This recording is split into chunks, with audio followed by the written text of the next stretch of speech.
Assalamualaikum warahmatullahi wabarakatuh. Selamat pagi dan salam sejahtera bagi kita sekalian. Om Swastiastu, Namo Buddhaya, salam kebajikan. Yang terhormat Menteri Ketenagakerjaan Republik Indonesia, Ibu Dr. Ida Fauzia, MSI. Yang terhormat Menteri Pemberdayaan Perempuan dan Perlindungan Anak Republik Indonesia, Ibu Igusti Ayu Bintang Darmawati, SE, MSI.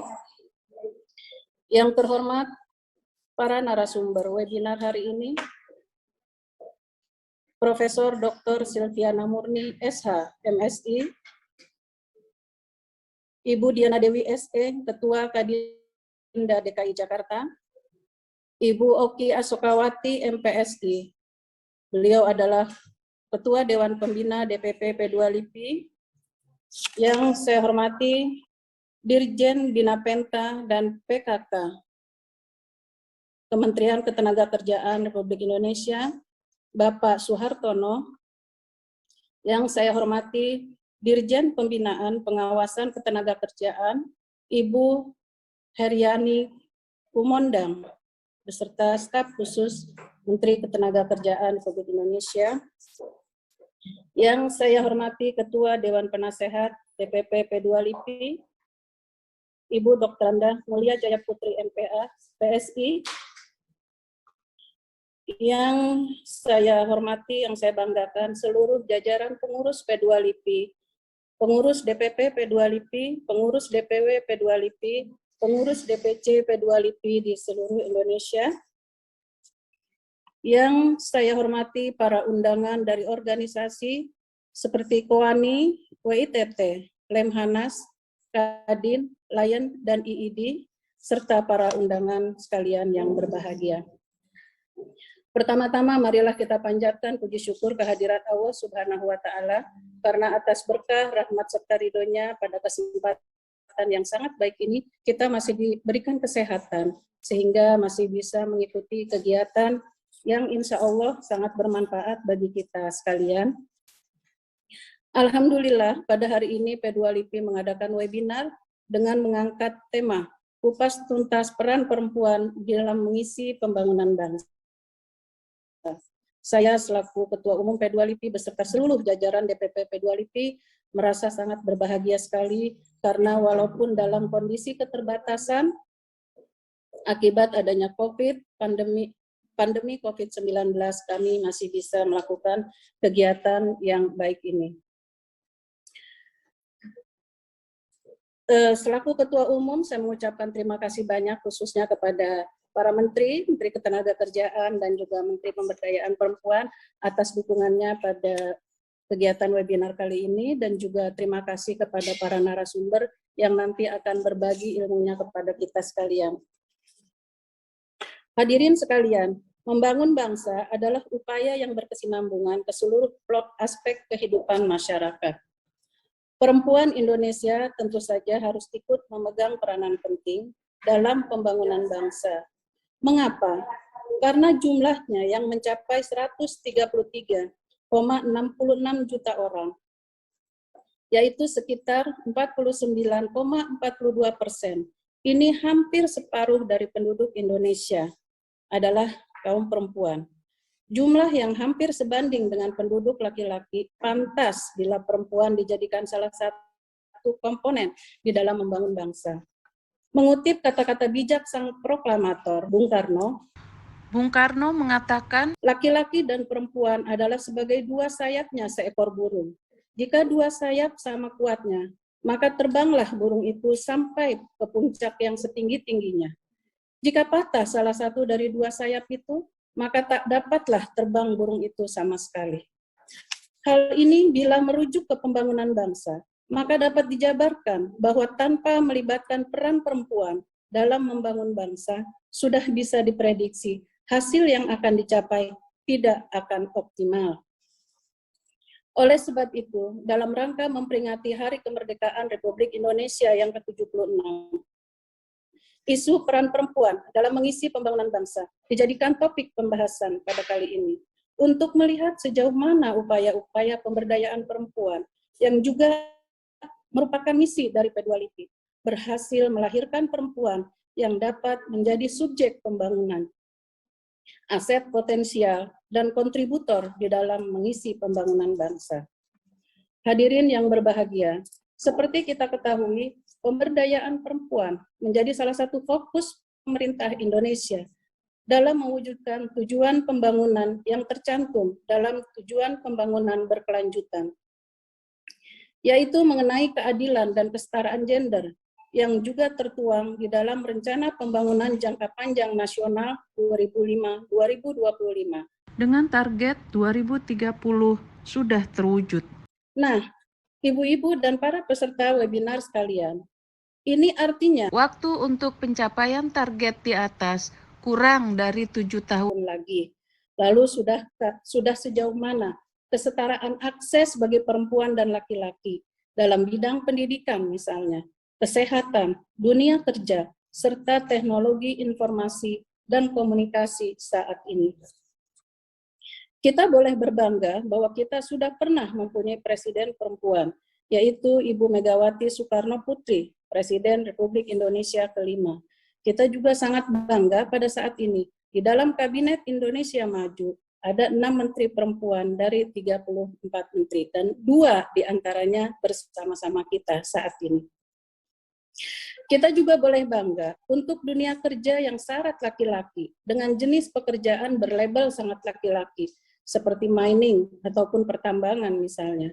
Demikian juga dengan dunia penerbangan misalnya. Seperti pilot, sekarang sudah ada perempuan yang menduduki posisi itu.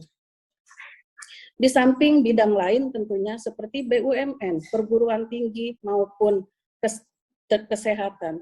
Di pucuk-pucuk pimpinan sudah diisi oleh kaum perempuan, walaupun jumlahnya tentu masih sangat sedikit. Target keadilan dan kesetaraan gender di tahun 2030. Rasanya masih sulit dicapai bila kita tidak benar-benar berupaya ke arah itu. Data menunjukkan presentasi keterlibatan perempuan di berbagai bidang belum menunjukkan peningkatan sesuai dengan ekspektasi kita.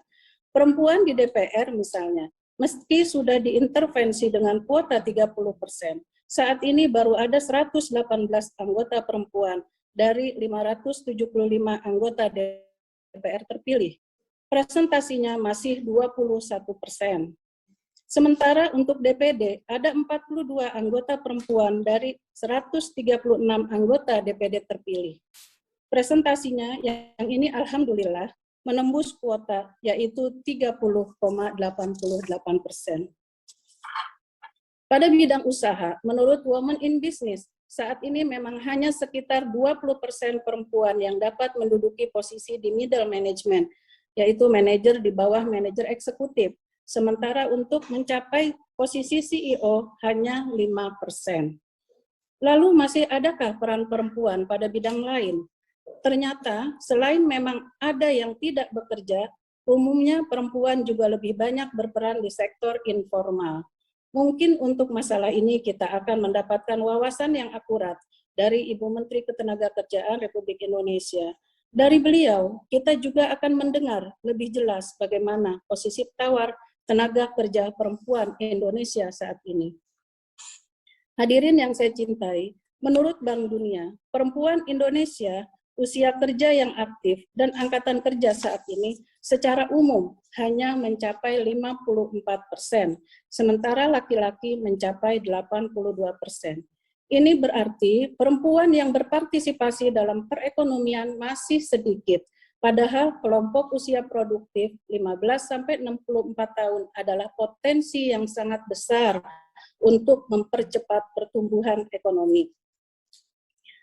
Bahkan Bank Dunia membuat simulasi bila Indonesia meningkatkan partisipasi angkatan kerja perempuan sebanyak 25% saja, maka tahun 2025 dapat menghasilkan tambahan aktivitas ekonomi senilai 890 triliun dan menambah pendapatan domestik bruto sebanyak 2,9%. Prediksi ini apabila direalisasikan akan membuat posisi Indonesia naik di antara negara-negara G20 dari urutan ke-16 menjadi urutan 10 besar ekonomi dunia dan punya peluang duduk di urutan ke-5 bila mengacu pada prediksi IMF. Lalu mungkinkah itu terjadi? Tentu saja mungkin. Ada studi oleh McKinsey, Biro Konsultasi Manajemen Global asal Amerika, yang mengamati kinerja perusahaan di Amerika, Eropa, dan Asia pada tahun 2019. Kesimpulannya adalah perusahaan dengan gender diversity tinggi, terutama pada tim eksekutifnya, memiliki peluang 25% lebih besar untuk mencapai probabilitas di atas rata-rata dibanding perusahaan dengan gender diversity rendah. Jadi, pemanfaatan kemampuan perempuan dan peningkatan partisipasi mereka dalam pembangunan bangsa dapat menjadi kebijakan yang cerdas dan patut dilakukan. Karena itu adalah tugas kita bersama untuk meningkatkan kualitas perempuan dan membantu serta mengarahkan agar mereka mau dan mampu menggali potensi diri.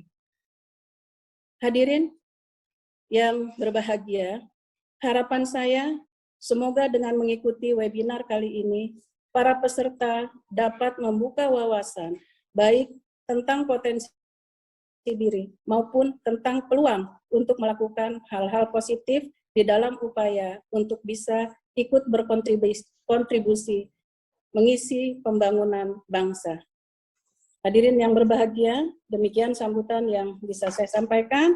Sekali lagi, selamat mengikuti webinar pada hari ini, dan terakhir kepada Ibu Menteri Pemberdayaan Perempuan dan Perlindungan Anak kiranya dapat memberikan sambutannya. Juga kepada Ibu Menteri Ketenagakerjaan Republik Indonesia, Ibu Dr. Ida Fauzia, kiranya dapat berkenan untuk memberikan keynote speech sekaligus membuka acara webinar kali ini. Demikian, wallahul muwaffiq ila aqwamit thoriq. Wassalamualaikum warahmatullahi wabarakatuh.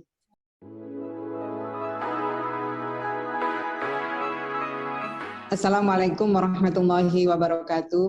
Selamat pagi, salam sejahtera untuk kita semua. Salam Om Swastiastu, Namo Buddhaya, salam kebajikan dan salam sehat untuk kita semua.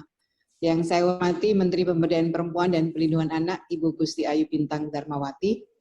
Yang saya hormati Ketua Umum Perhimpunan Perempuan Lintas Profesi Indonesia, Bu Indah Wardatul Asriah. Sehat ya Bu? Alhamdulillah.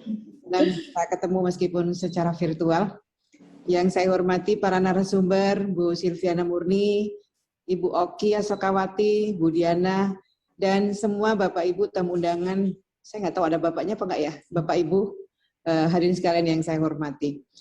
Pertama, tentu saya ingin mengajak kita semua untuk tidak berhenti memanjatkan rasa syukur kita kepada Allah Subhanahu wa Ta'ala, Tuhan yang kuasa, atas nikmat kasih sayangnya pada pagi hari ini kita bisa mengikuti webinar yang luar biasa, topiknya yang akan mengupas tuntas peran perempuan dalam mengisi pembangunan bangsa. Apresiasi saya kepada PP LIPI yang telah mengadakan acara pada pagi hari ini, yang sungguh sangat tepat momentumnya, berdekatan dengan peringatan Hari Kemerdekaan, sehingga webinar ini bisa menjadi penyemangat bagi kita semua, perempuan Indonesia, untuk bisa lebih banyak berperan dalam pembangunan mengisi kemerdekaan ini. Ibu-ibu cantik, keren, yang saya cintai, saya banggakan. Tadi Bu Ketua Umum sudah menyampaikan bagaimana populasi di Indonesia, antara laki-laki dan perempuan jumlahnya mendekati 50% berbanding 50%. Akan tetapi apabila kita melihat pada data dari jumlah angkatan kerja di Indonesia yang mencapai 139,8 juta orang, hanya sekitar 40%-nya adalah perempuan. Hal ini disebabkan angka tingkat partisipasi angkatan kerja TPAK perempuan masih berada jauh di bawah laki-laki, di mana TPAK laki-laki sebesar 82,41% dan perempuan hanya sebesar 53,13%. Tadi Bu Ketua Umum sudah menyampaikan juga. Selain hanya menunjukkan peningkatan kecil dalam beberapa tahun terakhir, angka TPAK perempuan kita juga masih di bawah beberapa negara pesaing terdekat kita, seperti Vietnam dan Thailand. Sementara itu di dunia kerja, pekerja perempuan juga dihadapkan dengan 3 tantangan utama yang saya kira ini menjadi perhatian kita semua. Tantangan pertama adalah soal respect. Kurangnya keterwakilan suara pekerja atau buruh perempuan dalam pengambilan keputusan, sehingga pekerja atau buruh perempuan kurang diperdulikan. Yang kedua soal opportunity, kurangnya peluang karir dan dukungan bagi pekerja atau buruh perempuan untuk bisa berkembang lebih baik lagi. Yang ketiga nih soal security, kurangnya perlindungan dan jaminan bagi keselamatan, kesehatan, dan kesejahteraan seperti masih ada diskriminasi upah, kekerasan, pelecehan seksual, sehingga kita mesti mendapati kurangnya alat pelindung diri bagi perempuan, serta masih kita dapati tidak dipenuhinya jaminan sosial. Data menunjukkan bahwa rata-rata upah buruh perempuan untuk semua jenjang pendidikan masih cukup jauh di bawah buruh laki-laki, yang kembali menunjukkan adanya ketimpangan. Meskipun data menunjukkan bahwa tingkat pengangguran perempuan sedikit lebih rendah, ini ada berita gembiranya nih. Data menunjukkan bahwa pengangguran perempuan sedikit lebih rendah dibandingkan dengan laki-laki. Akan tetapi persentase perempuan yang bekerja sebagai pekerja paruh waktu ini jauh lebih besar. Ini saya kira memang tipologi perempuan Indonesia. Banyak perempuan juga lebih cenderung terlibat dalam kegiatan ekonomi di sektor pertanian, sektor informal di perkotaan, dan UMKM sebagai bagian dari strategi kelangsungan hidup keluarganya. Jadi memang memilih untuk bekerja setelah mereka setelah perempuan ini menuntaskan pekerjaan rumah, mendampingi anak, bahkan mendampingi suami tentu. Ini yang menjadi pilihan perempuan Indonesia pada umumnya. Dan kecenderungan ini memiliki dampak kepada upah dan perlindungan sosial yang pada akhirnya lebih sedikit diterima oleh perempuan. Semua data di atas menunjukkan bahwa kita masih memiliki banyak hambatan dalam hal pemberdayaan perempuan di sektor ketenagakerjaan. Hambatan ini disebabkan oleh banyak hal, mulai dari beban ganda, masih ada stereotip dan seksisme dalam masyarakat kita, diskriminasi berbasis gender hingga pelecehan seksual. Hambatan perempuan dalam mengakses pekerjaan dan meniti tangga karir tidak hanya berdampak pada mereka secara individu dan keluarganya, tapi juga sebenarnya tadi juga sudah disinggung oleh Bu Ketua Umum, ini berdampak pada potensi ekonomi negara dan peringkat Indonesia dalam indeks kesetaraan gender dunia. Tahun 2020 Indonesia masih berada pada peringkat 85 dari 153 negara pada Global Gender Gap Index. Padahal hasil riset telah menunjukkan apabila perempuan Indonesia lebih berperan di pasar kerja, peningkatan produktivitas ekonomi yang diperoleh akan sangat signifikan terutama di era bonus demografi. Ini tantangan tadi juga disinggung oleh Bu Ketua Umum. Kalau kita ingin meningkatkan produktivitas ekonomi kita, mengisi bonus demografi, maka pilihannya adalah bagaimana perempuan lebih memiliki peran secara ekonomi. Ibu-ibu peserta webinar yang saya hormati, saat ini kita telah memasuki era globalisasi dan digitalisasi yang diwarnai oleh kemajuan teknologi, kecerdasan buatan, superkomputer, inovasi, dan perubahan cepat yang berdampak terhadap seluruh aspek kehidupan termasuk ekonomi dan ketenagakerjaannya. Ke depan akan muncul puluhan juta pekerjaan yang belum ada saat ini. Dunia juga akan sangat fleksibel akibat adanya kemajuan teknologi. Pekerjaan akan lebih mudah dikerjakan dari sisi tempat maupun dari sisi waktu. Era digitalisasi ini telah membuka peluang baru dan kesempatan yang lebih luas kepada perempuan. Dengan pemanfaatan teknologi digital yang baik, maka perempuan akan mampu mengasah kompetensinya. Oleh karena itu, perempuan pada masa sekarang ini, mau tidak mau harus memiliki literasi dan skill di bidang teknologi digital. Minimal pada hal-hal mendasar agar tidak tertinggal di era digital ini. Pada saat ini juga perkembangan teknologi digital sudah membuka banyak kesempatan untuk ikut berpartisipasi dalam kegiatan perekonomian. Misalnya melalui marketplace digital yang tumbuh dengan pesat saat ini. Di era yang mengutamakan kompetensi dan fleksibilitas ini, kesempatan bagi perempuan akan sangat terbuka dan semakin lebar kesempatannya. Oleh karena itu, saat ini kita harus terus menjalankan upaya peningkatan kualitas dan kompetensi sumber daya manusia perempuan Indonesia agar dapat bersaing di era global. Mau tidak mau harus kita lakukan, meningkatkan kompetensi sumber daya manusia perempuan. Pemerintah Indonesia saat ini sekurang-kurangnya melalui Kementerian Ketenagakerjaan terus berkomitmen mendukung pemberdayaan perempuan di tempat kerja. Salah satunya dengan melindungi pekerja perempuan dan memberikan rasa aman dalam pemenuhan hak-haknya. Dalam memberikan perlindungan terhadap pekerja perempuan, Kemenaker telah melaksanakan 3 aspek kebijakan. Yang pertama, kebijakan yang bersifat protektif, yaitu memberikan perlindungan bagi pekerja perempuan terkait fungsi reproduksi. Ini dilindungi dalam undang-undang maupun peraturan-peraturan pemerintah. Yang kedua, kebijakan yang bersifat kuratif, yaitu larangan melakukan PHK bagi pekerja perempuan karena menikah, hamil, atau melahirkan. Ini jelas dilarang dilakukan oleh perusahaan. Yang ketiga, kebijakan non-diskriminatif, yaitu memberikan perlindungan bagi pekerja perempuan terhadap praktek diskriminasi dan ketidakadilan gender dalam semua aspek di tempat kerja. Melalui 3 aspek tersebut, Kementerian Ketenagakerjaan telah melaksanakan kegiatan pembinaan pengawasan norma kerja perempuan di perusahaan. Saya tadi juga mengajak Dirjen Binwasnaker, Dirjen Binwasnakernya perempuan, Dirjen PHI Jamsos yang memastikan perlindungan bagi perempuan, ini juga perempuan. Kementerian Ketenagakerjaan juga berkomitmen untuk terus melakukan gerakan nasional diskriminasi di tempat kerja. Di antaranya melalui pembuatan sistem perlindungan berbasis IT, penyusunan pedoman pencegahan pelecehan seksual, dan penyusunan panduan kesetaraan non-diskriminasi di tempat kerja.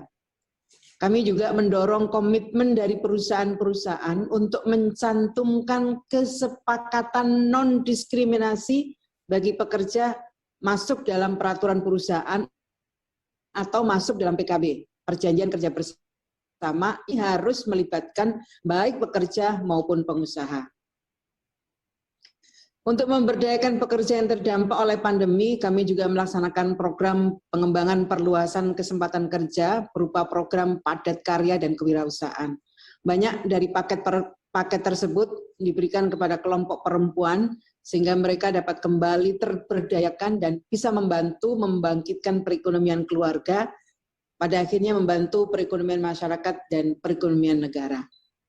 Dalam hal peningkatan kompetensi dan kualitas pekerja perempuan, kami selalu terbuka dan memberikan kesempatan yang sama dan mendorong agar perempuan bisa mengikuti pelatihan yang diselenggarakan oleh Kementerian Ketenagakerjaan.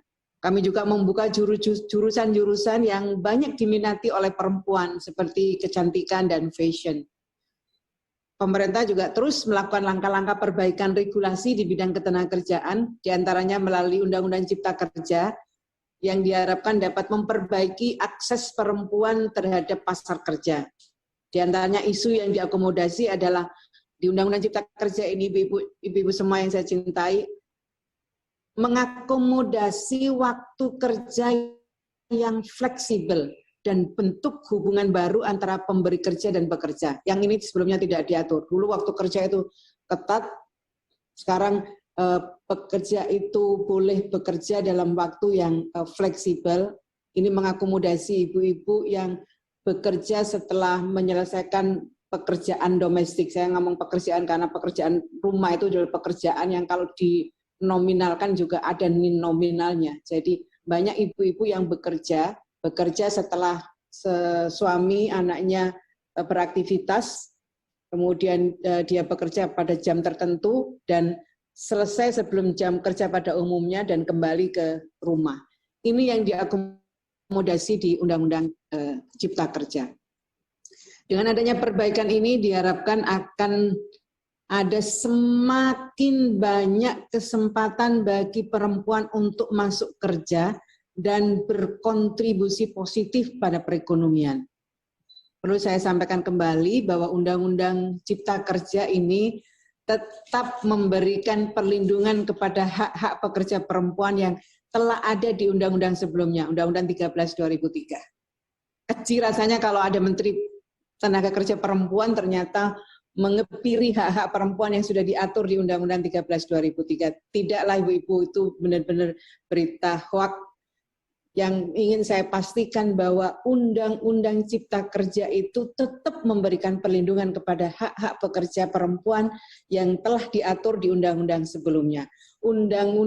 Ketentuan yang ada di Undang-Undang 13 2003 yang tidak diatur kembali di Undang-Undang Cipta Kerja, maka tetap menjadi norma yang di situ banyak adalah ketentuan yang banyak memberikan perlindungan kepada hak-hak pekerja perempuan.